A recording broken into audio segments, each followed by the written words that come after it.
Across the 20th century, the average IQ score rose about 3 points every decade. Genes don't move that fast, so something else was doing the work. And it doesn't switch off with age. Not at 15, not at 40, not even at 70. Here's what stings. The kid who answers fastest in class is rarely the one who thinks the deepest. Speed was never intelligence, which means you may have underestimated your own mind for years. For years, you were told a simple story. Intelligence is genetic. You're born with a number, and you're stuck with it. Einstein was supposedly a slow child. Darwin was called an average student. Edison was sent home as unteachable. Now, some of those stories are exaggerated, so let's be honest, instead of dramatic. But here's what isn't a myth. The brain is not a fixed machine. It's a living system that rewires itself around how you use it. So today, we're not chasing hacks. We're looking at 6 habits that change how the brain works, the same habits the sharpest minds in history stumbled into, long before science could explain why they worked. First, one honest distinction, because it changes everything. Your raw IQ score may have a genetic range. That part is real. But most people never live anywhere near the top of their own range. They use a fraction of the mind they already have. That gap between the intelligence you were born with and the intelligence you actually operate is enormous. And that gap is trainable. That's the part these habits attack. Habit 1. Think without input.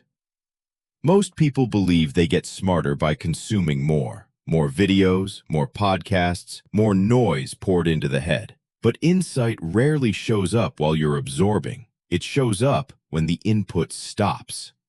When you sit with a problem and nothing else, your brain shifts into what neuroscientists call the default mode network, the state linked to reflection, connection, and original thinking.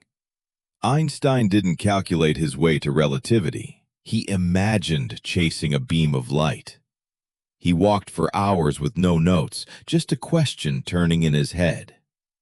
So try this. Once a day, take a walk with no phone, no music, no input, just one question you're stuck on. At first, it feels boring. Then it feels uncomfortable. Then, somewhere in that discomfort, an idea arrives. That discomfort isn't wasted time. That's the sound of your mind actually working. Habit 2. Struggle before you reach for the answer. Sharp thinkers don't rush to be rescued. They let themselves be stuck on purpose. Psychologists call it productive struggle, and the mechanism is simple. Your brain strengthens the paths it has to fight to build. When you're handed the answer instantly, it feels efficient, and it vanishes by morning. Benjamin Franklin trained himself this way. He'd read an essay he admired, put it away, and try to rebuild it from memory. Only after wrestling with his own version would he compare it to the original and see exactly where his thinking was weak. Now, people always ask the obvious follow-up: how long should you struggle before you check? You don't need hours. Give it a real attempt. Usually 10 to 20 minutes of honest effort, until you've written your best answer, even a wrong one. The point isn't to suffer. The point is to make your brain commit before it's corrected. Quick question before we go deeper, because these first 2 already separate most people. Be honest with yourself. When you hit something hard, do you sit with it, or do you reach for your phone and search the answer within seconds? Drop a 1 or 2 in the comments. 1 if you struggle first, 2 if you grab the answer instantly. I read these, and your answer will tell you more about your mind than any test. Now, let's keep building. Habit 3. Write to think, not to store. Most people write to remember things. Sharp people write to find out what they actually believe. Leonardo da Vinci's notebooks weren't tidy summaries. They were questions, half drawings, contradictions, thinking caught in the act. There's real evidence here, not just romance. In a well-known study out of Princeton and UCLA, students who took notes by hand understood concepts more deeply than those who typed, because handwriting forces you to slow down and process instead of transcribe. Writing drags a vague idea into the open, where you can finally see the holes in it. So keep a thinking journal, but don't ask, "What did I do today?" Ask harder questions. What do I actually understand here? What confused me? Which idea still feels unfinished? Intelligence grows where thoughts get examined, not where they get collected. Habit 4. Collect models, not facts. High performers don't just memorize information, they understand systems. Charlie Munger called it a latticework of mental models, ideas borrowed from many fields that lock together. Physics teaches cause and effect. Biology teaches adaptation. Psychology teaches bias. Economics teaches incentives. When your mind holds models from different domains, something powerful happens. You start solving problems in one area using a pattern you learned in another. That's why history's great minds were so often polymaths. They weren't smarter in one lane, they were connected across many. So each week, learn one core idea from outside your field, not deeply, conceptually. Then force the connection. Where does this show up in my own work, my own life? Your intelligence expands the moment ideas start talking to each other. Habit 5. Train your memory on purpose. We treat memory like it's separate from intelligence. It isn't. Memory is the raw material reasoning is built from. You can't connect ideas you can't hold. Tesla could rotate entire machines in his mind and test them before building anything. And memory is provably trainable. Look at the London taxi drivers studied by neuroscientists at University College London. After years of memorizing the city's brutal street map, the part of their brain tied to spatial memory was measurably larger. The brain physically grew around the demand. On top of that, decades of research on the testing effect show the same thing. Trying to recall something strengthens it far more than rereading it ever will. So flip your routine. Recall before you review. Close the notes and explain the idea out loud. Better yet, teach it to someone. Memory isn't a gift you're born with. It's a muscle you're choosing whether or not to use.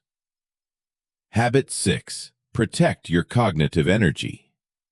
Here's the part the hustle crowd gets wrong. Sharp minds don't grind all day. They think hard in a narrow window, then guard the rest.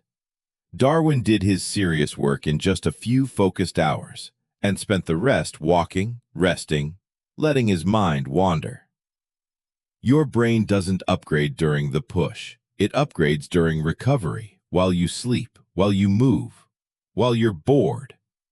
Chronic stress and constant stimulation quietly wreck the exact functions intelligence depends on. So sleep like it's part of the work, because it is. Move your body, get sunlight, and let yourself be bored without reaching for a screen.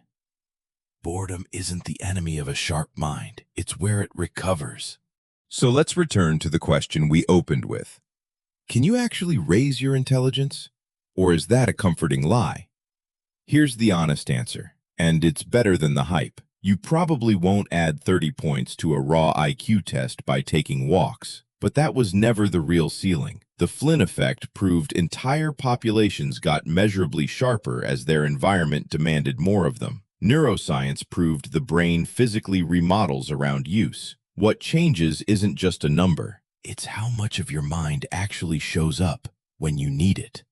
But one warning, because it's real, these habits have a shadow. Deep thinking can tip into overthinking, the loop that keeps you awake at 3 a.m., mistaking rumination for insight. The goal isn't a brain that never stops. It's a brain you can aim and then let rest, because in the end, intelligence was never a number stamped on you in a classroom. It's a system you operate, or fail to operate, every single day.